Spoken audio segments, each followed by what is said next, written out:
О, здрасте. Второй Б? Здравствуйте, нет. А вы чья бабушка?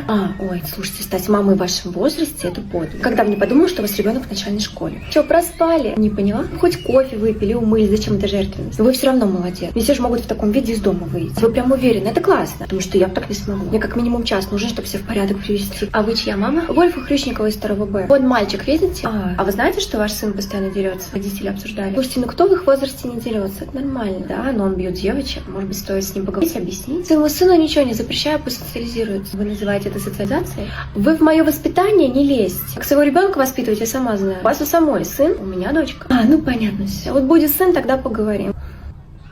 Какой он у вас нарядный. Смотрю, он пиджак Армани. Да, рюкзачок Дольче Габбана. Кем вы работаете, если не секрет? Да, и можно сказать, не работаю. Я просто та мама, которая собирает деньги с класса в случае необходимости. Ну, там доп. Занятия, парты новые. То есть деньги мне отдаю, если вы понимаете, о чем я.